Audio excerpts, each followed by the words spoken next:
Ministro Gilmar Mendes. Sim, presidente. É para chamada em conjunto? Sim. O recurso extraordinário número 583.523, recorrente Ronildo Souza Moreira, recorrido Ministério Público do Estado do Rio Grande do Sul. E o recurso extraordinário número 755.565, recorrente Eduardo Leite Sarassa, recorrido Ministério Público do Estado do Rio Grande do Sul. Excelência, tem a palavra. Presidente, são dois processos. Um apenas tem uma questão que eu estou colocando, que é a prescrição da pretensão punitiva. Tem sustentação oral? Sustentação oral, né? Sim. Trata-se de recurso extraordinário que impugna acórdão do Tribunal de Justiça do Estado do Rio Grande do Sul, assim emendado. Apelação, crime, posse não justificada de instrumento de emprego usual na prática de furto, artigo 25 do Decreto-Lei 3688 de 1941, e posse de substância entorpecente. Posse não justificada de instrumento de emprego usual na prática de furto, provas suficientes para comprovar que o réu portava instrumento de emprego usual na prática de furto conduzem à confirmação da condenação. E a segunda parte é posse de substância entorpecente, artigo 28 da Lei 11.343, aplicação do princípio da insignificância, apelação parcialmente provida. Opostos embargos declaratórios, estes foram rejeitados conforme ementa transcrita. No apelo extremo, interposto com base no artigo 102, inciso 3, a linha A do permissivo constitucional, sustenta-se, além da existência de repercussão geral da matéria, que o acórdão recorrido violou os artigos 3º, inciso 4º, 5º, caput, inciso 57 da Constituição Federal. Verifica-se que o acórdão recorrido manteve a acusação do recorrente como em curso no artigo 25 da Lei de Contravenções Penais, a pena de 4 meses de detenção, substituída por prestação de serviços à comunidade e pagamento de 10 dias multa à razão de tantos do salário mínimo vigente à data do fato. A Defensoria Pública Estadual alega que o artigo 25 da Lei de Contravenções viola o princípio constitucional da isonomia em razão de tratar de forma desigual as pessoas por seu passado ou por sua condição econômica. Aduz-se que o tipo penal proíbe, sem motivo razoável, que pessoas com condenações por delitos de furto ou roubo, bem como os considerados vadios e mendigos, possuam objetos como gazuas, pés de cabra, chaves michas, entre outros. Ademais, destaca-se que a condenação do recorrente, apenas porque portava uma chave micha, sem nenhuma potencialidade lesiva, demonstra a inexistência de fundamento razoável para a manutenção da condenação. Em contra-razões, o Ministério Público Estadual sustenta a inexistência de repercussão geral da questão, a ausência de pré-questionamento da matéria constitucional suscitada, bem como impossibilidade de reexame em matéria fático-probatória. O Tribunal ACO negou o trânsito ao recurso extraordinário ao fundamento da incidência dos enunciados 279 e 282 do Supremo. Contra a referida decisão de inadmissibilidade foi interposto agravo, distribuído nesta Corte ao ministro César Peluso, ao qual foi dado provimento para conversão em recurso extraordinário. Posteriormente, a repercussão geral da matéria foi reconhecida no plenário virtual desta Corte, tema 113, cuja ementa restou assim transcrita. Recurso extraordinário, sentença condenatória por infração ao artigo 25 da Lei de Contravenções, questão da recepção dessa norma pela Constituição Federal, relevância, repercussão geral reconhecida. Apresenta a repercussão geral o recurso extraordinário que versa sobre questão de recepção pela Constituição do artigo 25 da Lei de Contravenções. Instada a se manifestar, a Procuradoria-Geral, por seu subprocurador Mário José Guise, opinou pelo conhecimento, mas pelo não provimento do recurso. Em 24/10/2010, o feito foi redistribuído à minha relatoria, conforme termo as folhas 192 o relatório. Esse é o relatório em relação ao recurso extraordinário 583, 523. De certa forma, se aplica também, presidente, ao recurso extraordinário 55565, também do Rio Grande do Sul. O recorrente aqui é Eduardo Leite Sarasa, o primeiro é Ronildo Souza Moreira. Pelo recorrente, falará o doutor Rafaeli, defensor público. Primeiramente, digníssimo presidente, saúdo Vossa Excelência, na pessoa de quem saúdo os demais ministros dessa Suprema Corte. Saúdo também digníssimo Procurador-Geral de Justiça da República, doutor Rodrigo Janot. Saúdo também os serventuários dessa casa, advogados, defensores públicos, colegas e demais presentes. O recurso extraordinário foi interposto pela Defensoria Pública do Rio Grande do Sul em face de uma decisão da turma recursal, que reconheceu, que condenou o recorrente nas sanções do artigo 25 da Lei de Contravenções Penais de 1941, essa lei.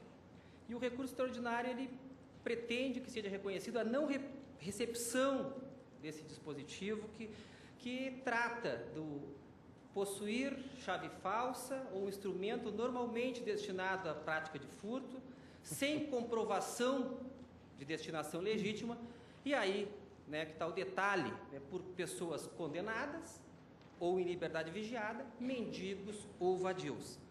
A Defensoria Pública do Rio Grande do Sul entende que é de extrema importância, nessa quadra do Estado Democrático de Direito, que se examine a existência, que ainda exista atualmente direito penal do autor e direito penal seletivo, aqui no caso praticado pelas agências de punição primária, pelo legislador. 1941, época que sabidamente não havia a democracia que hoje presenciamos. Então, o recurso extraordinário 75565, como já referido pelo digníssimo relator, ele substituiu o recurso extraordinário 583, no qual foi reconhecida a repercussão geral pelo ministro Peluso e pelo ministro Marco Aurélio. O ministro César Peluso entendeu que havia necessidade de maior reflexão dessa corte em relação à constitucionalidade da punição de alguém por uma condenação anterior e a necessidade de examinar também os limites da constitucionalidade da punição do crime de perigo abstrato. E o ministro Marco Aurélio, por sua vez, entendeu que esse tipo penal revelava um tratamento desigual e revelava também inversão do ônus da prova no campo penal. O Ministério Público do Estado do Rio Grande do Sul, neste processo, que é o processo substituto, sustentou o não conhecimento do recurso, mas por falta de prequestionamento. Sem razão, porém, uma vez que no tribunal, no voto, houve na decisão recorrida um voto vencido que trouxe explicitamente a violação ao princípio da igualdade, da presunção de inocência, do princípio da lesividade e o princípio da proporcionalidade. A votação na turma recursal foi por 2-1 e teve um voto vencido que explicitou justamente essas matérias, princípios constitucionais. Quanto ao mérito, o Ministério Público do Rio Grande do Sul se limitou a sustentar que deveria ser aplicado aqui também o mesmo entendimento aplicado para a lei de armas, acerca da constitucionalidade dos crimes de perigo abstrato, que foi também tese sustentada pelo Ministério Público Federal, e o Ministério Público Federal acrescentou ainda, nas suas razões contra razões recursais, que poderia haver a punição, sim, de mendigos e vadios, desde que houvesse o trânsito em julgado anterior à condenação por esses delitos, e pleiteou a aplicação de jurisprudência desse Supremo Tribunal Federal em relação ao que vinha sendo decidido em relação a antecedentes e em relação à reincidência agora, que foi recentemente decidido no tema 114. Necessário fazer algumas ponderações defensivas, até contrapondo os argumentos trazidos pelo Ministério Público. O recurso extraordinário foi admitido à repercussão geral em 2008. Em 2009, pela Lei 11.983, houve a revogação do delito de mendicância. Então, não teria maior problema em relação a esse particular. O delito de vadiagem, por sua vez, foi recentemente aprovado na Câmara o projeto de revogação, mas ainda tramita no Senado Federal. Mas, de qualquer sorte, é uma verdadeira aberração no nosso país, com tamanha desigualdade e a permanência de delito dessa natureza, que acaba reiterando, né, a exclusão social que vivenciamos e a desigualdade de um modo geral.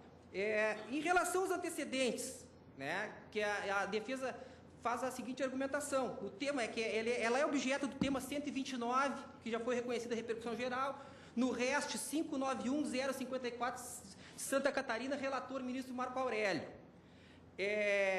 Que esse plenário ainda vai discutir se pode ou não se utilizar inquéritos em curso e processos penais em andamento sem o trânsito julgado para aumentar a pena base no 59.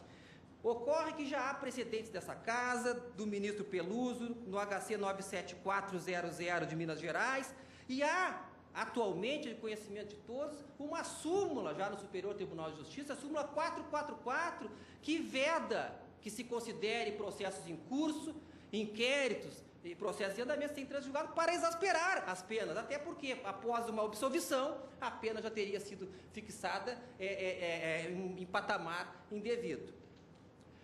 Também a defesa entende que não haveria problemas e a tendência, né, seria de se reconhecer a evolução do direito e não mais se admitir condenações, processos em curso para exasperar penas. Em relação à reincidência, embora essa matéria tenha sido enfrentada no tema 114, recentemente por essa casa, há de se fazer uma distinção. É uma situação absolutamente diferente considerar a reincidência para a individualização da pena, para aumentar, né, a pena após um devido processo legal, após uma condenação, né, com todas as garantias constitucionais, absolutamente diferente de tipificar delitos a partir de condenação anterior ou de condenação anterior, ainda que transitada em julgada, porque isso aí estaria não havendo o bis in idem, mas havendo a violação da presunção de inocência, porque estaria presumindo que alguém, por já ter delinquido, voltaria a delinquir, né, por possuir um instrumento normalmente destinado à prática de furto.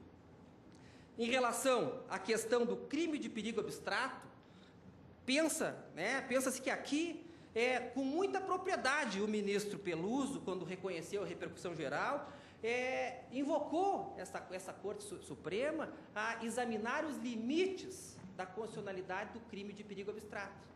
Porque muito diferente é punir pela posse de uma arma, ainda que não haja perigo concreto de uso, e aqui se vem admitindo até a posse de munição, que se veda a circulação de tais artefatos, mas que ao fim e ao cabo pode resultar, né, numa vida ceifada. Muito diferente é de se admitir a punição sem risco concreto de lesão para a proteção de patrimônio, por vezes até de delitos que pode posteriormente o judiciário, essa corte muitas vezes reconhece, o princípio da insignificância também, né, se valendo do princípio da proporcionalidade. Aliás, nessa questão do crime de perigo abstrato, talvez caiba aqui a análise do princípio da proporcionalidade que o ministro Barroso, né, nas suas lições doutrinárias, refere como um importante instrumento de proteção de direitos fundamentais que serve justamente para permitir o controle da discricionariedade dos atos do poder público. E leia-se, acredita-se, também dos atos do poder público como legislador. Né? Aqui, né, incidiria, na ótica da defesa, o princípio da proibição do excesso, né, trazido da doutrina alemã por doutrinadores brasileiros, dentre os quais o ministro Gilmar Mendes. E a análise dessa proporcionalidade normalmente se faz buscando-se apresenta os requisitos da adequação, necessidade e proporcionalidade estrito sensu. Talvez, na questão da adequação, até não se diria aqui que o direito penal não poderia incidir para a proteção de bens juridicamente tuteláveis, no caso, o patrimônio. Mas há de se convir que aqui não se ataca as causas e, muito longe disso, de maneira alguma, reduziu ou se pensa em reduzir a criminalidade com tipos de direito penal do autor, direito penal seletivo dessa espécie. Em relação à necessidade, talvez aqui, né, se possa pensar que algum outro instituto do direito administrativo, talvez, poderia ser o suficiente, né, para evitar que as pessoas continuassem na posse de tais instrumentos, a apreensão do instrumento, como agora no Rio de Janeiro se estabeleceu a vedação do uso de máscaras nas manifestações. Né, não se está aqui afirmando a constitucionalidade, mas a incidência do direito penal, que é o última ratio, como forma de evitar a prática de furtos antes do início de execução, antes do perigo concreto de sua, né, ocorrência, me parece que há uma violação nítida do princípio da proporcionalidade. E em relação ao princípio da proporcionalidade estrito sensu, a defesa volta a dizer que é muito diferente, né? É muito diferente admitir a punição antecipada do porte de uma arma que pode ceifar uma vida, restringir a liberdade, né, do porte de arma, agora restringir a liberdade por porte de instrumento normalmente destinado à prática do furto e mais, porque a pessoa é condenada, presumindo que ela volte a delinquir, violando a presunção de inocência. A pessoa aqui, nas palavras do ministro Marco Aurélio, quando reconheceu a repercussão geral, né, um indicativo de que essa matéria mereceria a apreciação deste plenário, né, haveria aqui a nítida violação do princípio da inversão do ônus da prova. Por quê? Porque a pessoa teria que provar destinação legítima do instrumento, né, se é uma chave micha para outro fim que não a prática de furto. O STF já examinou o princípio da proporcionalidade, normalmente examina, né, quando trata do princípio da insignificância. O ministro Celso de Mello, inclusive, deferiu liminar, né, quando foi examinada a questão da receptação qualificada, depois acabou vencido. O ministro Gilmar Mendes, no HC 82969, reconheceu que havia excesso da persecução penal num crime em que o gerente de banco era acusado de desobediência, porque teria efetivado uma penhora determinada pelo juiz no valor apenas do débito e não no valor determinado pelo juiz. E para a defesa, com a devida vênia ao Ministério Público Federal, né, o artigo 25 viola frontalmente o princípio da igualdade, da presunção de inocência e da lesividade. E muito feliz foi o voto vencido, né, do juiz Fábio Hertz, quando questionou por que não, então, tipificar o uso de toucas ninjas, ao invés do uso de chave falsa, pois o uso de toucas ninjas poderia ensejar a prática de roubos e ensejar até latrocínios. Então, a proporcionalidade aqui, ela de uma forma ou de outra, ela está sendo violada. E assim, ainda que 25 anos após a Constituição, o momento é mais do que oportuno para que essa Suprema Corte extirpe de nosso ordenamento jurídico direito penal do autor, direito penal seletivo, que é condizente com períodos ditatoriais, e não de um Estado democrático de direito. Essas são as singelas razões pelas quais a defesa sustenta, né, e pede aqui a procedência do recurso extraordinário, para que não haja, né, cada vez mais a exclusão social nesse país. Para que haja o princípio da igualdade, que a lei seja para todos. Muito diferente né, e seria um crime de mão própria, por razões funcionais. Aqui não é nada disso. Aqui se está punindo a pessoa pela situação de miserabilidade ou pela situação de ter antecedente, ter um passado, como se não pudesse, no futuro, se ressocializar. Seria verdadeiramente a desistência, né? Seria reconhecimento da recepção pela Constituição de 88 de tipo penal do artigo 25, seria desistir do ser humano. E isso jamais a Defensoria Pública desistirá. Muito obrigado. Agradeço, Sua Excelência. A palavra ao senhor Procurador-Geral da República, doutor Rodrigo Janot Monteiro de Barros. Excelente senhor presidente, excelente senhor relator, eminentes ministros, ouvi com atenção o quanto dito da tribuna. Minha intervenção será rápida e principio por pedir vênia ao colega subscritor da manifestação que aparelhou este recurso extraordinário e pedir vênia também ao Ministério Público do Estado do Rio Grande do Sul, autor ou contraparte dos recursos extraordinários. Se discute aqui a recepção do artigo 25 da Lei de Contravenções Penais, que data de 1941, e que vem vazado nos seguintes termos: contravenção contra crime do patrimônio, né, se não me engano lá o título. Ter alguém em seu poder, depois de condenado por crime de furto ou roubo, ou enquanto sujeito à liberdade vigiada, ou quando conhecido como vadigo ou mendigo, gazuas, chave falsas ou alteradas, ou instrumentos empregados usualmente na prática de crimes de furto, desde que não prove destinação legítima. Pedindo, mais uma vez, vênia das manifestações em sentido contrário, entendo que o dispositivo agasalha, sim, tratamento desigual entre cidadãos. Discrimina e põe sob suspeita cidadãos, de um lado, pelo fato de terem sido condenados anteriormente por crimes contra o patrimônio. E não se refere aqui à reincidência, outra incidência jurídica específica. Não se fala aqui de prazo, não se fala aqui de trânsito em julgado, né? Condenações por crimes desses jaez. E, de outro lado, discrimina também a situação de vida de brasileiros já discriminados pela própria vida, vadios e mendigos. Eu acho que a norma, ela desiguala juridicamente cidadãos já socialmente desigualados.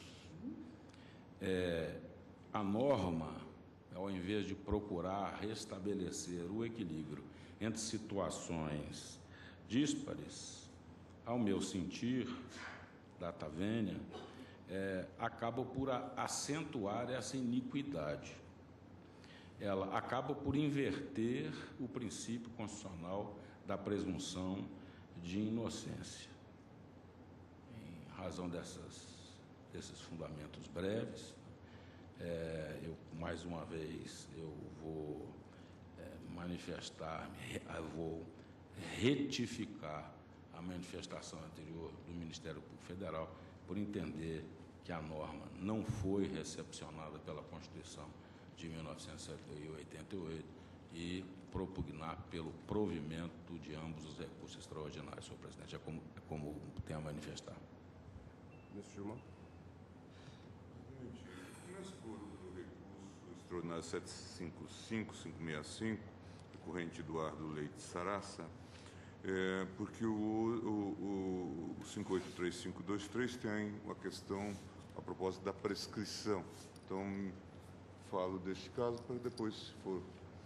E digo o seguinte, em linhas gerais, a questão jurídica central, como já foi delineado no debate, trazido para o exame da Corte no presente recurso, cinge-se a examinar se o artigo 25 da Lei das Contravenções Penais, Decreto-Lei 3688 de 41, teria sido recepcionado pela Constituição de 88. No caso em questão, o acusado foi condenado pela posse injustificada de instrumento de emprego usual na prática de furto, artigo 25 da Lei de Contravenções, depois de condenado anteriormente pelo delito de furto previsto no artigo 155, parágrafo 4º do Código Penal. Prevê o artigo 25 da Lei das Contravenções Penais, tal como já foi destacado na sustentação. Ter alguém em seu poder, depois de condenado por crime de furto ou roubo, ou enquanto sujeito à liberdade vigiada, ou quando conhecido como vadio ou mendigo, gazuas, chaves falsas ou alteradas, ou instrumentos empregados usualmente na prática de crime de furto, desde que não prove destinação legítima. Pena prisão simples de 2 meses a 1 ano e multa de R$200 mil a 2 contos de réis. A Defensoria Pública alega que o artigo 25 da Lei das Contravenções viola o princípio constitucional de isonomia em razão de tratar de forma desigual as pessoas por seu passado ou por sua condição econômica. Aduz-se que o tipo penal proíbe, sem motivo razoável, que pessoas com condenações por delitos de furto ou roubo, bem como os vadios e mendigos, portem objetos como gazuas, pés de cabra, chaves michas, dentre outros. Ademais, sustenta o recorrente que houve ofensa ao próprio princípio da ofensividade do direito penal por ser inconcebível que a simples posse de instrumento, no caso a chave micha, configure a contravenção penal referida. Eu digo o seguinte, quanto ao princípio da ofensividade como vetor interpretativo e de aplicação da lei penal. Não tenho dúvida de que o princípio da ofensividade vincula toda a atividade da interpretação da lei penal e, com mais razão, deve orientar a própria aplicação da lei penal, com maior razão. Desse modo, deverá o juiz, diante das circunstâncias específicas do caso concreto que lhe foi posto para julgamento, aferir o grau de potencial ou efetiva lesão ao bem jurídico protegido pela norma penal, para só então aferir a tipicidade material da conduta supostamente criminosa.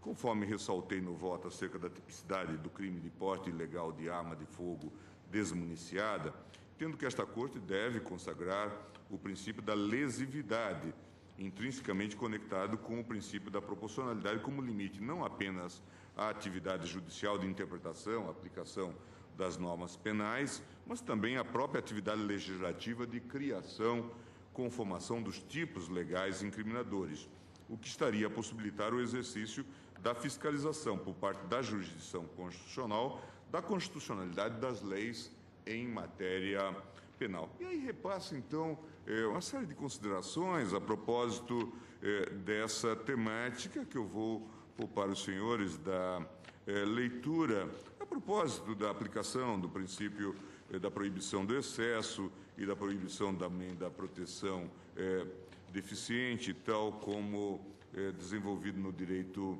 penal, dizendo apenas, ao fim, que se é certo, por um lado, que a Constituição confere ao legislador uma margem discricionária de avaliação, valoração e conformação quanto às medidas eficazes e suficientes para a proteção do bem jurídico penal, e, por outro, que a mesma Constituição também impõe ao legislador os limites do dever de respeito ao princípio da proporcionalidade, é possível concluir pela viabilidade da fiscalização judicial da constitucionalidade dessa atividade legislativa. O Tribunal está incumbido de examinar se o legislador considerou suficientemente os fatos e prognoses e se utilizou de sua margem de ação de forma adequada para a proteção suficiente dos bens jurídicos fundamentais. Estou certo, digo eu, de que essas devem ser as premissas para a construção de um modelo rígido de controle de constitucionalidade de leis em matéria penal, tendo em vista a proteção dos direitos e garantias fundamentais. O Tribunal deve sempre levar em conta que a Constituição confere ao legislador amplas margens de ação para eleger os bens jurídicos penais e avaliar as medidas adequadas e necessárias para a efetiva proteção desses bens. Porém, uma vez que se ateste que as medidas legislativas adotadas transbordam os limites impostos pela Constituição, o que poderá ser verificado com base no princípio da proporcionalidade como proibição de excesso e como proibição de proteção deficiente, deverá o Tribunal exercer rígido controle sobre a atividade legislativa, declarando a inconstitucionalidade de leis penais transgressoras de princípios constitucionais. Então, faço essa explicitação e passo ao outro aspecto importante, que também já foi aqui tocado, a propósito da infração penal de perigo abstrato à luz do princípio da proporcionalidade. E ressalto aqui que a infração penal de perigo abstrato é aquela em que não se exige nem a efetiva lesão ao bem jurídico protegido pela norma, nem a configuração do perigo em concreto a esse bem jurídico. Assim, os tipos de perigo abstrato descrevem ações que, segundo a experiência, produzem efetiva lesão ou perigo de lesão a um bem jurídico digno de proteção penal, ainda que concretamente essa lesão ou esse perigo de lesão não venha a ocorrer. O legislador, dessa forma, apresenta uma presunção absoluta a respeito da periculosidade de determinada conduta em relação ao bem jurídico que pretende proteger. O perigo, nesse sentido, não é concreto, mas é apenas abstrato. Não é necessário, portanto, que, no caso concreto, a lesão ou o perigo de lesão venham a se efetivar. A infração estará consumada com a mera conduta descrita no tipo.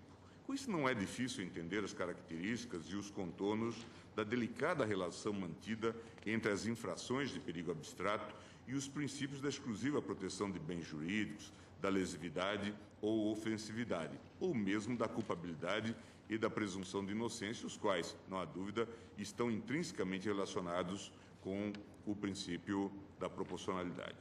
A atividade legislativa de produção de tipos de perigo abstrato, por isso, deve ser objeto de uma mais intensa, rígida fiscalização a respeito de sua constitucionalidade, especificamente sobre sua adequação ao princípio da proporcionalidade. A criação de infrações de perigo abstrato não representa por si só comportamento inconstitucional por parte do legislador penal.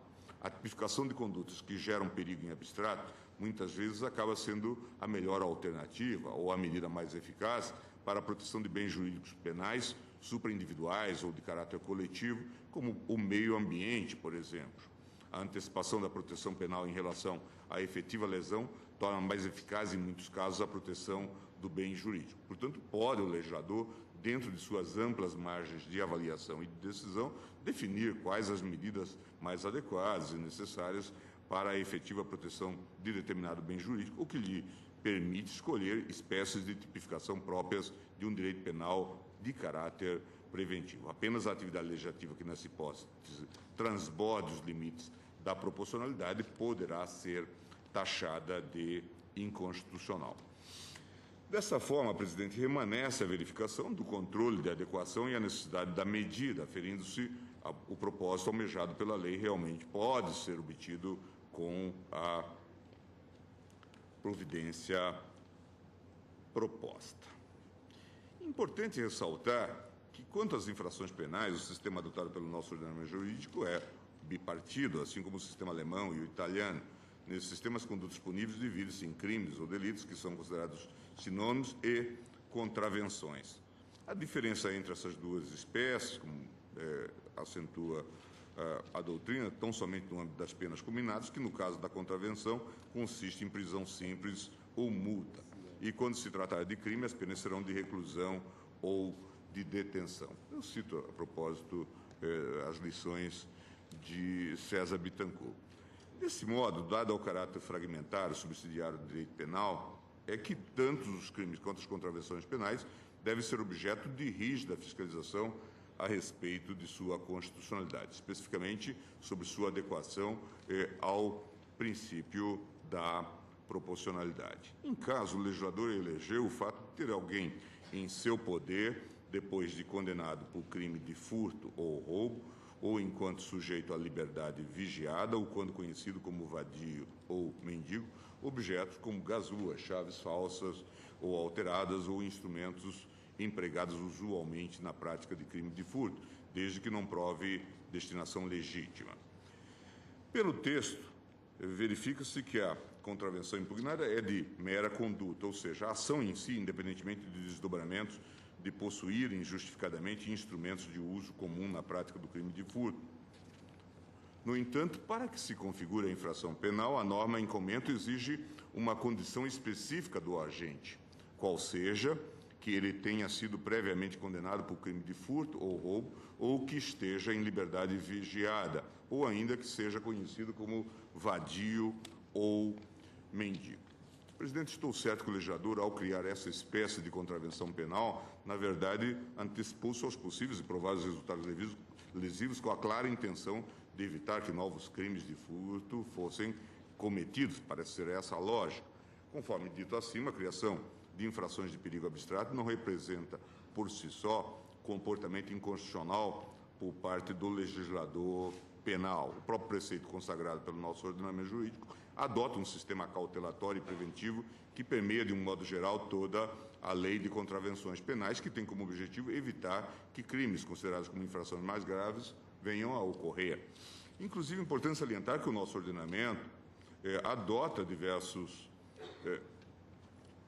tipos penais que descrevem comportamentos entendidos pelo legislador como abstratamente perigosos. Exemplo dos crimes previstos no artigo 291, os famosos petrechos para falsificação de moedas ou petrechos de falsificação, 294, ambos do Código Penal, bem como o artigo 34 da Lei de Drogas, petrechos para o tráfico, fabricar, adquirir, fornecer a título oneroso, gratuito, possuir ou guardar maquinismo, aparelho, instrumento ou qualquer objeto especialmente destinado à falsificação de moeda, 291, ou 294, fabricar, adquirir, fornecer, possuir ou guardar objeto especialmente destinado à falsificação de qualquer dos papéis referidos no artigo anterior, ou o artigo 34 da Lei de drogas, que diz fabricar, adquirir, utilizar, transportar, oferecer, vender, distribuir, entregar a qualquer título, possuir, guardar ou fornecer, ainda que gratuitamente, maquinário, aparelho, instrumento ou qualquer objeto destinado à fabricação, preparação, produção ou transformação de drogas. O tipo contravencional em debate prevê um comportamento com potencialidade de lesão futura ao bem jurídico penal denominado patrimônio. Nesse sentido, corrobora Damásio de Jesus ao afirmar que a objetividade jurídica da norma em destaque é a proteção do patrimônio. Contudo, verifico que a questão que se mostra inadequada, a princípio, não é o fato do legislador ter formulado uma presunção a respeito da periculosidade da conduta de possuir os instrumentos descritos em relação ao bem jurídico que pretende proteger, mas o fato de ter estabelecido condições específicas discriminatórias ao agente da infração penal. Portanto, não estou aqui a discutir a questão do crime de perigo abstrato. E passo, então, a considerar a questão que nós estamos, de fato, a examinar. A condição especial do sujeito ativo, ser conhecido como vadio ou mendigo. Não se pode desconsiderar o momento histórico vivido à época da criação da Lei de Contravenções Penais, o Decreto-Lei 3688, de 41, fundamentado no Código Penal, foi concebido durante o regime ditatorial. Afere-se pelo próprio texto da Lei de Contravenções, em seu artigo 59, que vadio é o sujeito que pratica a ociosidade com habitualidade, embora possuindo condições de trabalhar, não afere renda para lhe custear a subsistência.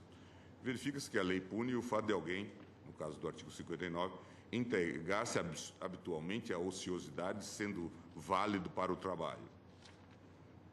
Nesse sentido, observa Manuel Carlos da Costa Leite que ocioso é aquele que, sendo apto para o trabalho, não trabalha porque não quer. Essa infração contravencional tem desencadeado as mais controvertidas opiniões no campo jurídico e social, pois a condição de desocupação do sujeito se mostra aspecto mais social e sociológico do que jurídico. Nesses termos, leciona Paulo Lúcio Nogueira. O problema da vadiagem é mais sociológico do que jurídico e o seu combate é mais preventivo do que repressivo. Não se pode reprimir eficazmente uma situação criada com o concurso do próprio Estado que nada faz no campo preventivo em favor de muitos infelizes. Dispondo de vastas áreas e de meios eficazes, cumpria ao Estado cultivá-las mediante o trabalho de desocupados habituais. Seria a maneira ideal de empregá-los, obrigando-os a um trabalho sério e produtivo. Destaco que tramita no Congresso Nacional o projeto de lei 4668, de iniciativa do então deputado José Eduardo Cardoso, hoje ministro da Justiça, que busca a revogação da contravenção da vadiagem. A proposta tramita no Senado Federal como projeto de lei da Câmara número 81 de 2012. Anoto, além disso, que até 17 de julho de 2009, data em que entrou em vigor a Lei 11.983, a conduta tipificada como mendicância também era punida pela Lei de Contravenções Penais. Como bem observa Luiz Flávio Gomes e outros autores, tratava-se de uma teratologia legislativa totalmente inconstitucional e, portanto, inválida, porque criminalizar a mendicância é, desde logo, um atentado à dignidade humana. Cuidava-se, portanto, de norma vigente, mas inválida, inclusive, porque discriminatória e elitista. Eu estou convencido, presidente, de que não há como deixar de reconhecer o anacronismo do tipo contravencional que estamos a analisar. Não se pode admitir a punição do sujeito apenas pelo que ele é, mas sim pelo fato que ele faz, posto concluir de forma diversa, seria aceitar, num Estado democrático de direito, o indesejado e combatido direito penal do autor. O sistema penal brasileiro tem como base o direito penal do fato, pois busca o desvalor de uma ação ou omissão, ou seja, o agente será punido pela conduta praticada, ao contrário do que ocorre na teoria do direito penal do autor, qual pune o agente sem a exteriorização da vontade, mas simplesmente pelo que ele é. Acolher o aspecto subjetivo como determinante para a caracterização da contravenção penal aqui equivale a criminalizar, em verdade, a condição pessoal e econômica do agente, e não fatos objetivos que causem relevante lesão a bens jurídicos importantes ao meio social. Nesse sentido, deve-se inadmitir infração penal que privilegia o direito penal do autor em detrimento do direito penal do fato, postura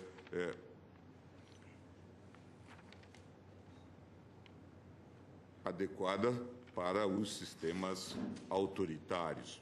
Vê-se claramente que interpretações dessa natureza não se destinam a fatos, mas a determinadas espécies de autores, incriminando-os não pela prática de fatos delituosos, mas porque, na avaliação subjetiva do legislador, determinados agentes que representam alto risco para a sociedade, ou então porque há suspeita que podem destinar-se à prática de crimes. Admitir essa qualidade do sujeito ativo para a configuração do tipo vai muito além da intenção de proteger o bem jurídico tutelado, no caso, o patrimônio, e representa, isso sim, um modelo político-criminal não só transgressor da própria ideia da dignidade da pessoa humana, mas também apto a substituir um modelo de direito penal do fato por esse modelo do direito penal do autor. Ademais, ressalto que, segundo o artigo 5º, caput inciso 1º da Constituição, todos são iguais perante a lei em direitos e obrigações, ainda que subjetivamente desiguais, os cidadãos merecem igual tratamento. Essa cláusula geral da isonomia perante a lei traduz que não é permitido ao legislador infraconstitucional instituir condições genéricas e discriminatórias, como ocorreu na situação em apreço, ao exigir como elementar do tipo contravencional que o agente seja mendigo ou vadio. Ou seja, a lei trata de forma desigual as pessoas por sua condição econômica e social. Se é inadmissível, no atual estágio da evolução da dogmática do direito penal, do fato permitir como elementar constitutiva do tipo a condição de que o agente seja vadio ou mendigo. Desse modo, observo que a condição exigida pela norma do sujeito ser conhecido como vadio ou mendigo, como necessária para a configuração do tipo penal, afronta os princípios constitucionais da dignidade da pessoa humana e da isonomia previstos no texto constitucional. Outra elementar da infração contravencional em apreço é a exigência de condenação anterior do sujeito ativo por crime de roubo ou furto ou enquanto sujeito à liberdade vigiada. Em outras palavras, deve o possuidor dos instrumentos específicos ou comuns para a prática do crime de furto obrigatoriamente ter sido condenado anteriormente por sentença transitada em julgado pela prática de crime de furto ou roubo. Essa questão difere da matéria relativa à agravante genérica da reincidência prevista no artigo 61, do Código Penal, em que o plenário desta Corte, no julgamento do recurso extraordinário 453-000, relator ministro Marco Aurélio, julgou o mérito do tema, determinando a aplicação do regime de repercussão geral reconhecido inicialmente no RRG 591-563. Naquele processo, a jurisprudência do tribunal afirmou-se no sentido de que o fato de o agente ter a pena agravada pela condenação anterior transitada em julgado, realizado no momento da individualização da pena, não viola o princípio constitucional da presunção de inocência. Diferentemente, na questão em apreço, a reincidência em crime contra o patrimônio é a própria elementar da infração penal. Desse modo, é admissível ao julgador, no momento da individualização da pena, considerar a condenação anterior transitada em julgado como forma de punir com maior rigor o criminoso contumazo, que não se mostra compatível com a atual égide constitucional, considerar o passado do agente como forma de tipificar a infração. Eu transcrevo aqui parte do parecer do subprocurador Mário José Guios, agora superado pela manifestação do Procurador-Geral da República, e digo o seguinte: não posso aceitar esse posicionamento em razão de observar que o legislador, ao considerar a vida anteacta do agente como elementar constitutiva do tipo, considerou de maneira discriminatória que determinadas espécies de sujeitos, portadores de direitos iguais garantidos pela Constituição, possuem maior potencialidade de cometer novos crimes. Não entendo como correto que, com base nessas condições subjetivas, condição social, econômica ou reincidência em crimes contra o patrimônio, se possa presumir que determinados agentes têm maior potencialidade de cometer a infração. Como dito, é perfeitamente possível a lei formular presunção a respeito de condutas que representam perigo de lesão a determinados bens jurídicos.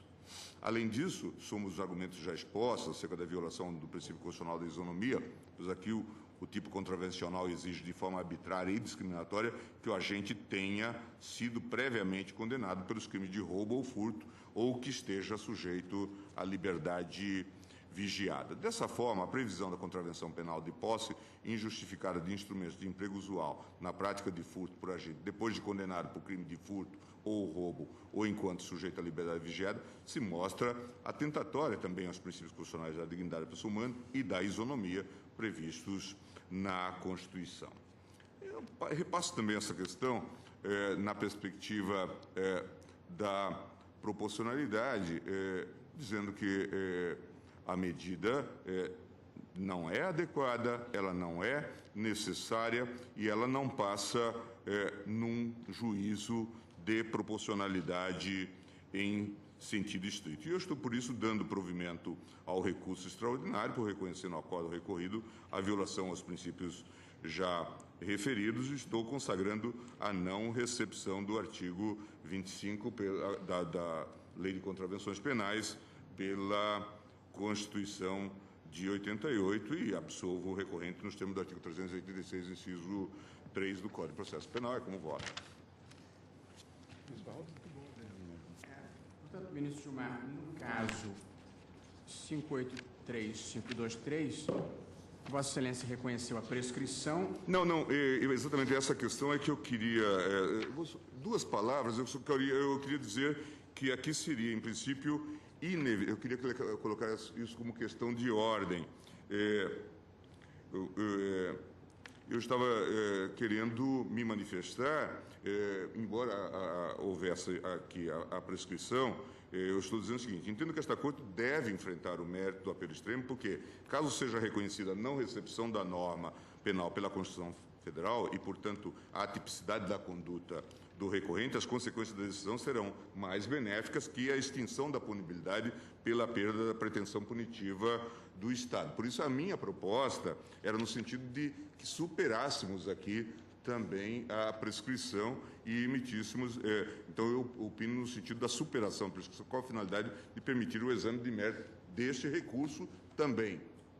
Eu tinha entendido que, como Vossa Excelência mandou subir o segundo, fosse exatamente para poder tratar da matéria. É que, na verdade, o que subiu foi este, só que o primeiro, que era este que estava agora submetido à possibilidade de prescrição, este que teve a repercussão geral.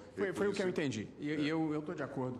Estou de acordo igualmente, presidente, no sentido da não recepção desse dispositivo da lei de contravenções penais, louvando, em primeiro lugar, a adequada e própria sustentação do eminente defensor público, Rafael Raffaelli, e louvando igualmente a posição do eminente procurador-geral da República e aderindo ao voto do ministro Gilmar Mendes. Acho que claramente ocorre violação ao princípio da isonomia por inequívoca discriminação a um grupo de pessoas, discriminação arbitrária a ex-condenados e a mendigos, por exemplo, instituindo, sem sombra de dúvida, um direito penal do autor e não um direito penal do fato, como é o consagrado no direito brasileiro. E acho, igualmente, que há uma violação ao princípio da não culpabilidade, na medida em que se transfere para o indivíduo o ônus de demonstrar que não empregaria aquele material em nenhuma atitude criminosa, inclusive, em certos casos, impondo a ele a realização de uma prova negativa. E, igualmente, acho que há violação ao princípio da proporcionalidade. Portanto, me parece tão ostensivamente óbvia a incompatibilidade dessa norma com a nova ordem constitucional que sequer vejo necessidade de maior elaboração teórica. É como voto, presidente, acompanhando o relator. Eu vou colher os votos sobre as duas questões, sobre a questão de ordem suscitada pelo relator e sobre o recurso em si, ministro Teori. A questão de ordem exatamente qual é? A questão da prescrição. Eu vou acompanhar o relator nos dois casos. Questão Apenas quanto ao recurso, eu gostaria de fazer uma pequena... Não, só exatamente nós fizemos, por isso que substituímos, na verdade, o caso para efeito de repercussão geral. Bom, quanto ao tema de fundo, senhor presidente, a tipificação penal constante do artigo 25 da Lei das Contravenções Penais, ao fim e ao cabo, não é pela conduta de portar consigo determinado instrumento, utensílio ou coisa, mas sim pela conduta de não produzir determinada prova da destinação legítima da coisa portada. Que se feita essa prova, nada mais interessa. Quer dizer, o que está se incriminando, o que está se tipificando, é a conduta de não produzir determinada prova, aliada à condição do agente de ser vadio ou mendigo, ou de ter sido anteriormente condenado por determinados delitos contra o patrimônio, ou de estar sob regime de liberdade vigiada. Trata-se de tipificação penal incompatível com o princípio da presunção de inocência e o princípio da isonomia em face da lei penal, representando tratamento normativo penal manifestamente discriminatório. Por essas razões, eu acompanho o relator. Ministra Rosa. Ministra Rosa. Senhor presidente, eu me associo às louvações, incluindo o belíssimo voto do ministro Gilmar Mendes, e acompanho Sua Excelência, tanto quanto a questão vinculada à prejudicial de prescrição, como quanto às questões de fundo. Fux. Ministro Luiz Fux. Perdão. Senhor presidente, eu estava só conferindo aqui, senhor presidente, que evidentemente que há uma dissintonia ideológica nesse decreto-lei de 1941 com uma Constituição progressista com só ser a Constituição de 1988. Eu até fiz um apanhado sobre uma parte ponderável da doutrina que se dedica a esse tema dos crimes de perigo, e eles fazem, então, uma ponderação entre o direito penal mínimo, a intervenção penal mínima e a intervenção necessária. Eles entendem que há uma teia de cuidados que, por vezes, é importante que o legislador possa prever, digamos assim, em detrimento do interesse individual e favorecendo o interesse da coletividade. Mas, realmente, de acordo com os princípios da novel Constituição Federal, essa discriminação do mendigo e do vadio, ela é absolutamente afastável prima facie. E, por outro lado, como o direito penal visa a reabilitação também do condenado, é extremamente severo imputar a ele, por presunção, a prática eventual ou potencial de um ilícito pelo fato de portar um instrumento, salvo se ele comprovar que teria outra finalidade. E como destacou-se aqui em diversas vozes, há realmente uma inversão do ônus da presunção de inocência e que, efetivamente, ela é útil sob esse ângulo. Muitas vezes se utiliza, no meu modo de ver, data máxima vênia, essa presunção de inocência de forma equivocada. Na sua origem, a presunção de inocência foi lavrada com o seguinte teor: todo homem é inocente até que seja condenado, e não até que haja o trânsito julgado.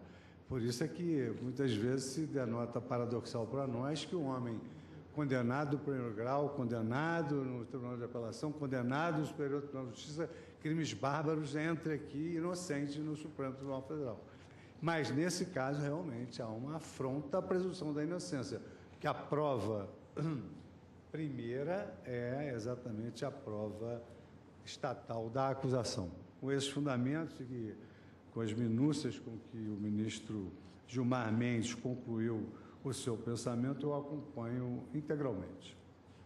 Ministra Carmen. Também, presidente, eu acompanho o ministro relator, considerando que até pelo período em que este decreto-lei foi elaborado, talvez tivesse alguma demonstração do que era a história naquele período, mas não encontra nenhum respaldo, a meu ver, na Constituição. Eu acompanho, louvando também o voto do ministro relator, tal como concluído por ele, no sentido de absolver, dando provimento, portanto, aos recursos. Ministro Ricardo Lewandowski. Senhor presidente, senhores ministros, eu louvo o substancioso voto do eminente relator, também a sustentação oral do nobre defensor público, mas eu queria dar um destaque especial à oração do ilustre Procurador-Geral da República, doutor Rodrigo Janot, foi extremamente esclarecedora, sobretudo quando ele aponta uma flagrante ofensa ao princípio da isonomia, colocando brasileiros em situação distinta, sobretudo aqueles menos aquinhoados do ponto de vista econômico. E louvo, sobretudo, a atitude de Sua Excelência, que vem a público, em sua sustentação oral, contrariar os diversos pareceres que se encontram acostados aos autos em sentido contrário.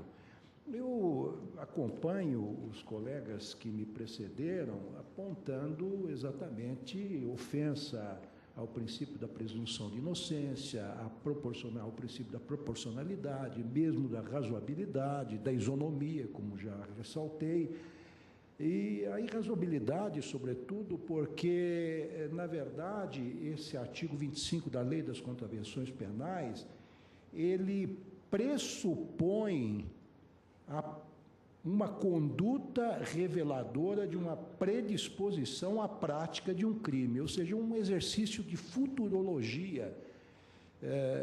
Pune-se uma possível conduta ainda não realizada efetivamente no plano dos fatos. Outro dado que eu gostaria de ressaltar, que me parece bastante importante e foi tangenciado por vários colegas, é o fato que as ações penais, ela veio a lume, ingressou no universo jurídico por meio do Decreto-Lei 3.688 de 41. E quem se debruça sobre esse texto normativo verifica que ele foi editado pelo presidente Getúlio Vargas com fundamento no artigo 180 da Carta Política de 37, da polaca, da Carta Fascista. Esse artigo 180 daquela carta autorizava o presidente da República a editar decretos-leis quando não se encontrava em funcionamento o parlamento. Portanto, era um momento que os direitos fundamentais estavam colocados em segundo plano. Historicamente, o direito constitucional dava uma preeminência muito grande ao direito de propriedade sobre todos os outros direitos, inclusive a liberdade, fazendo com que a propriedade se alçasse a um valor máximo da convivência social. E esse dispositivo tem em voga exatamente proteger de forma absolutamente, a meu ver, até perversa, este valor máximo, então, entronizado, que é o direito de propriedade. Alguns cientistas políticos, a meu ver, com muita razão, têm observado que, nos momentos em que o Brasil passou por hiatos constitucionais, e foram vários, infelizmente, de 37 a 45, de 64 a 88, e muitos outros também, de 30 a 34, se quisermos, depois da Revolução de 30 até a Constituição Social de 1934, o verdadeiro direito constitucional em nosso país, na verdade, era o Código Civil, o Código de 16, o famoso Código de 16, que privilegiava exatamente a propriedade sobre todos os demais valores. E é por isso que, interessantemente, aqueles que acompanham também a vida acadêmica de nosso país se surpreendem que, na grade curricular das universidades, especialmente das faculdades de Direito, os cursos de Direito Civil se prolongavam pelos 5 anos de duração das faculdades de Direito, ao passo que ao Direito Constitucional era destinado apenas um semestre, quando muito. Então, por todas essas razões, senhor presidente e senhores ministros, eu acompanho os eminentes pares que me precederam. Também dou provimento ao recurso extraordinário para absolver o acusado. Ministro Marco Aurélio. Presidente, o preceito me trouxe à mente uma máxima popular que não se coaduna com o nosso sistema do direito penal. Cesteiro que faz um cesto, faz um cento. E aí encerra o dispositivo o crime por presunção.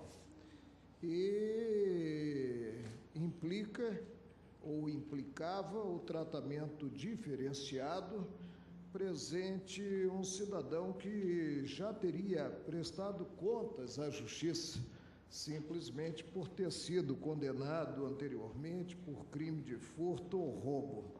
Uma coisa é considerar-se, sob a ótica da reincidência, o perfil em si do condenado. Algo diverso é estabelecer-se uma tipologia a partir do fato de já ter prestado contas à justiça.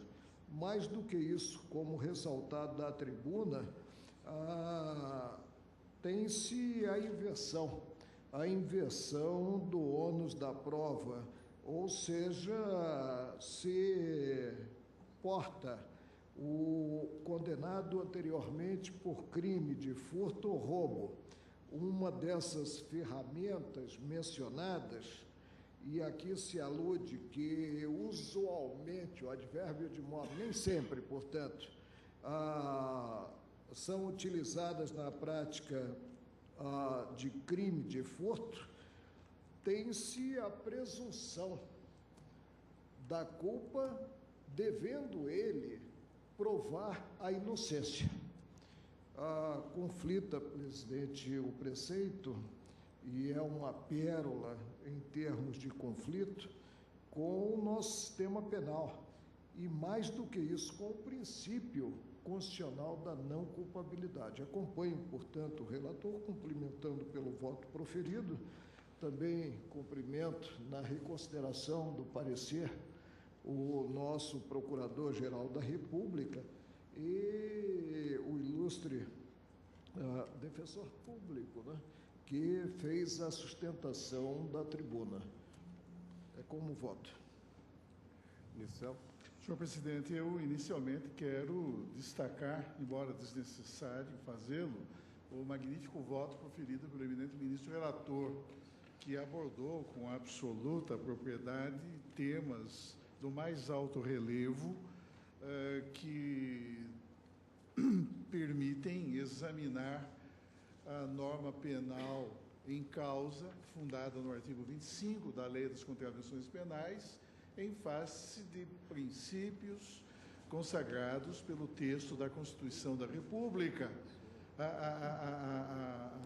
a evidenciar que há que haver sempre um rígido controle jurisdicional sobre a produção normativa resultante da atividade de formação das leis exercida pelo Congresso Nacional, que especialmente em temas de direito penal, o Legislativo há de observar com absoluto rigor esses esquemas normativos delineados na Constituição e que são conformadores de sua atividade no plano legislativo.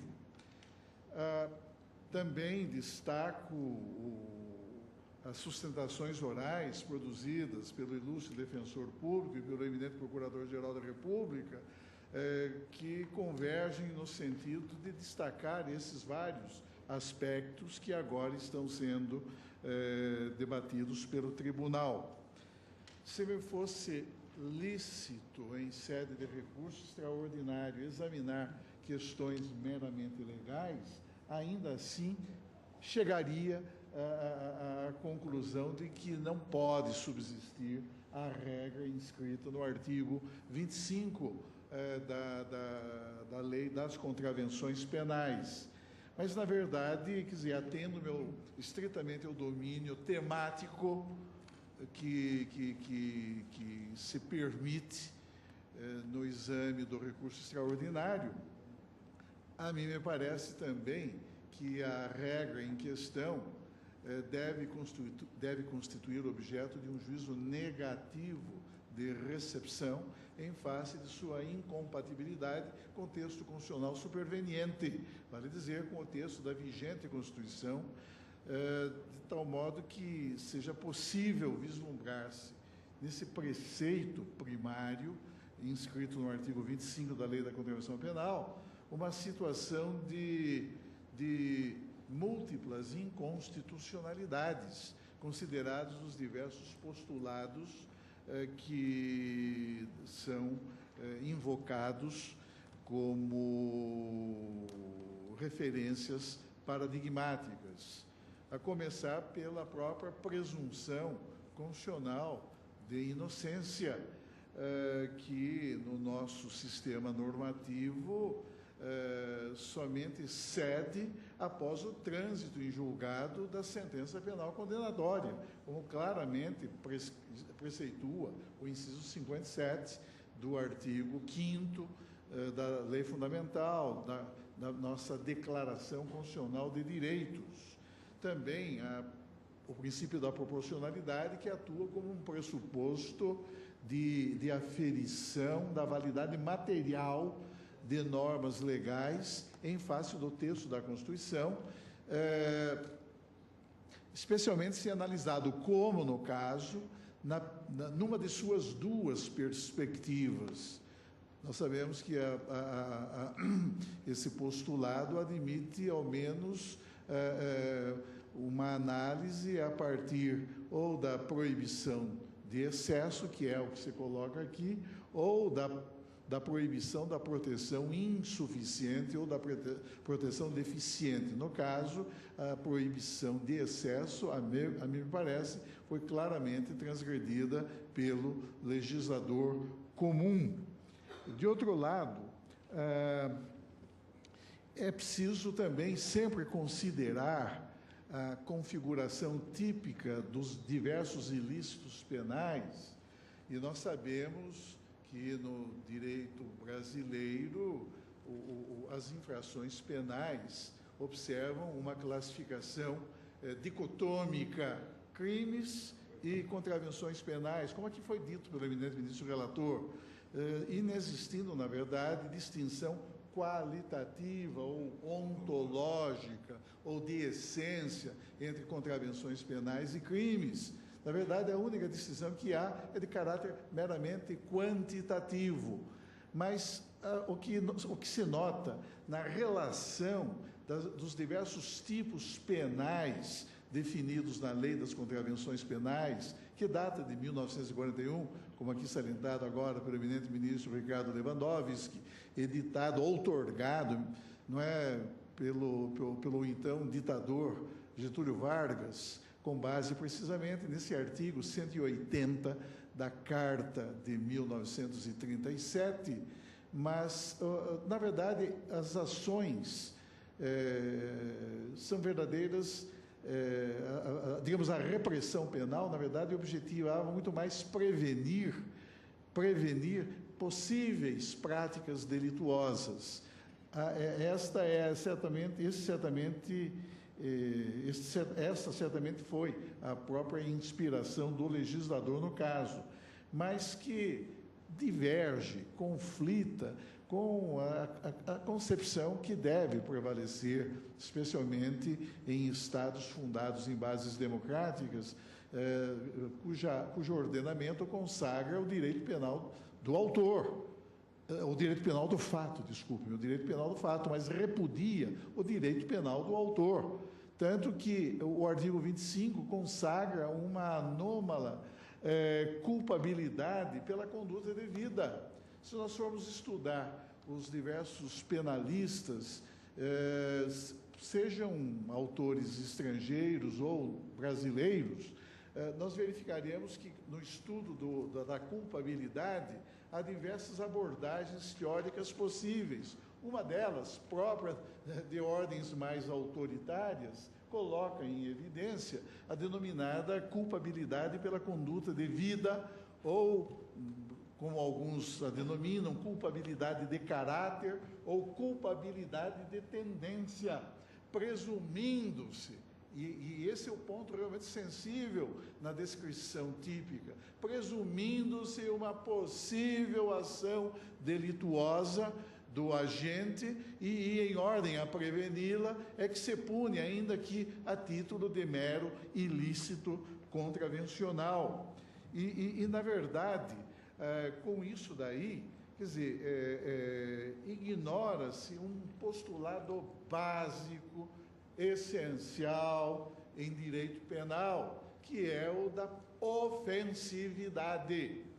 Falou-se nesses últimos tempos tanto, não é, no professor italiano Luigi Ferraioli, que estará dia 15 de outubro no IDP proferindo uma palestra a convite do nosso eminente colega Gilmar Mendes, mas Luigi Ferraioli, quer dizer, apoia a sua teoria do garantismo penal, que é reflexo de uma filosofia superior em torno dos direitos humanos, em 10 axiomas.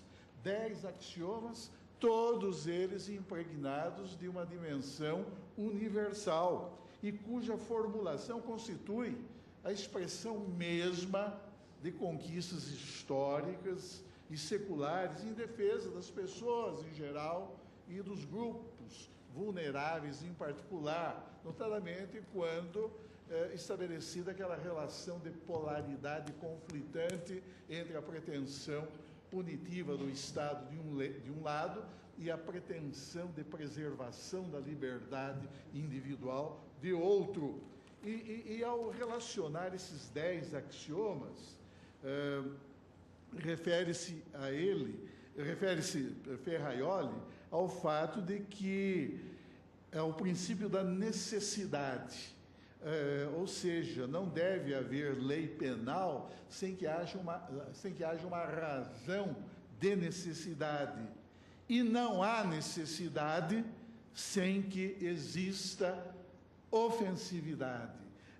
Nulla necessitas sine iniuria, vale dizer, um axioma que consagra o princípio da ofensividade.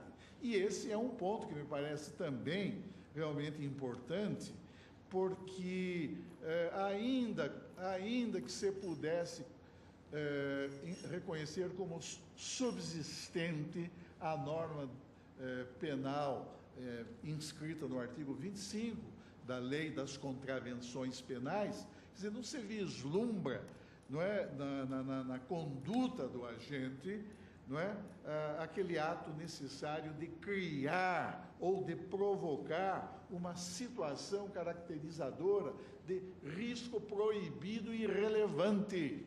O que a descrição típica constante do artigo 25, quer dizer, resume-se a mero juízo de conjectura, que é cuja formulação se mostra extremamente perigosa, quando não perniciosa, em matéria de tipificação de condutas puníveis. E uma conduta assim considerada, ela se mostra claramente desvestida de ofensividade, de periculosidade.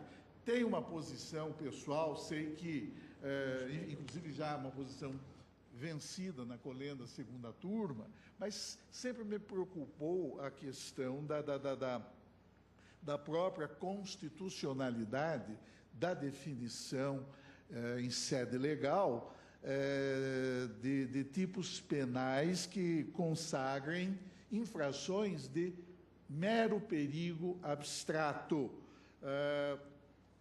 A mim me parece que essa percepção do tema, que acolhe a validade, a legitimidade das infrações de mero perigo abstrato, estaria a desconsiderar o princípio da ofensividade, cuja invocação afasta, não é, exatamente a própria incidência do direito penal. O agente que incide na conduta tipificada no artigo 25 da Lei das Contravenções Penais, no fundo, não cria nem faz instaurar com esse comportamento uma situação efetiva de perigo real, o que descaracteriza por completo qualquer possibilidade de risco concreto ao bem jurídico penalmente tutelado. Daí a lição de alguns eminentes penalistas, destaco a professora Alice Bianchini, professor Luiz Flávio Gomes, sustentando a incompatibilidade desses tipos penais em face do texto da Constituição pela ausência de observância do princípio da ofensividade. O professor César Roberto Bittencourt é muito claro ao dizer que, para que se tipifique qualquer ilícito penal em sentido material, é sempre indispensável que haja pelo menos um perigo concreto, um perigo real, um perigo efetivo de dano a um bem jurídico penalmente protegido. Somente se justifica a intervenção estatal em termos de repressão penal se houver efetivo e concreto ataque a um interesse socialmente relevante que represente, no mínimo, um perigo concreto ao bem jurídico tutelado. Por essa razão, sustenta ele que são inconstitucionais todos os chamados ilícitos de perigo abstrato, pois no âmbito do direito penal de um Estado democrático de direito, somente se admite a existência de infração penal quando há efetivo, quando há real, quando há concreto perigo de lesão a um bem jurídico determinado. Ou, em outros termos, o legislador deve abster-se de tipificar como ilícitas ações incapazes de lesar ou, no mínimo, de colocar em perigo concreto o bem jurídico protegido pela norma penal. O saudoso ministro Luiz Vicente Chernicchiaro, do Egrégio Superior Tribunal de Justiça, num voto brilhante que lá proferiu, expendeu precisamente essa ponderação ao salientar que a infração penal não é só conduta, impõe-se ainda o resultado, mas no sentido normativo do texto, ou seja, dano ou perigo ao bem juridicamente tutelado. E a doutrina vem reiteradamente, insistentemente, renegando os crimes de perigo abstrato. Não faz sentido punir pela simples conduta, se essa conduta não trouxer, pelo menos, não possibilidade, mas uma probabilidade efetiva, concreta, de risco ao objeto jurídico, ao bem jurídico penalmente protegido. A relevância criminal nasce quando a conduta gerar perigo de dano efetivo, perigo de dano real. Até então, a conduta será destituída de tipicidade. Mas, de qualquer maneira, senhor presidente, a mim me parece que os fundamentos de índole constitucional invocados pelo eminente ministro Gilmar Mendes como relator mostram a impossibilidade de se reconhecer a recepção da norma inscrita no artigo 25 da Lei das Contravenções Penais pela vigente Constituição da República. No que se refere ao outro tema, a mim me parece que devemos superar a questão prejudicial de mérito concernente ao tema da prescrição penal, uma vez que, superada essa questão prejudicial, o tribunal poderá proferir decisão muito mais favorável ao recorrente do que aquela que resultaria de uma mera declaração de extinção da punibilidade, mas sem apreciação do próprio fundo da controvérsia penal, especialmente num caso em que se entende materialmente incompatível com uma Constituição superveniente uma anterior norma de tipificação penal. Por isso, senhor presidente, louvando uma vez mais o magnífico voto proferido pelo eminente ministro relator, eu acompanho Sua Excelência para os fins indicados em ambos os votos em relação aos dois casos.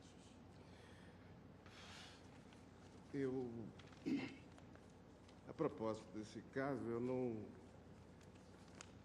me permitiria deixar de lembrar de Norberto Bobbio, quando disse que os direitos humanos têm natureza histórica, ou seja, o que é perfeitamente aceitável durante uma época deixa de sê-lo passado algum tempo. E é o caso versado nesse recurso extraordinário.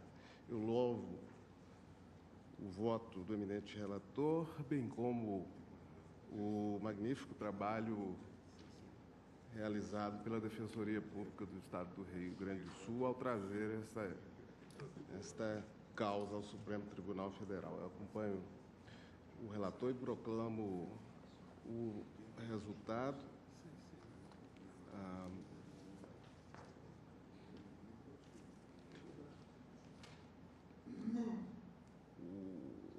Ministro Gilmar, qual seria o dispositivo do voto da Excelência?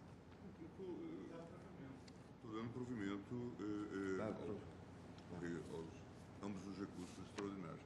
Dado provimento aos recursos, nos termos do voto do relator, decisão unânime. Muito obrigado, Excelência. E a tese, então, afirmada em repercussão geral é que não foi recepcionado o artigo 25 da Lei de Contravenções. É importante constar. Aliás, esse caso do voto do relator. Esse caso, presidente, revela um pouco como a repercussão geral acaba se desprendendo, em alguma medida, do caso concreto e dá uma certa existência objetiva que permite ao tribunal fazer afirmações de teses jurídicas relevantes, independentemente de circunstâncias específicas do caso concreto, e acho que isso é um avanço e um registro importante de se fazer.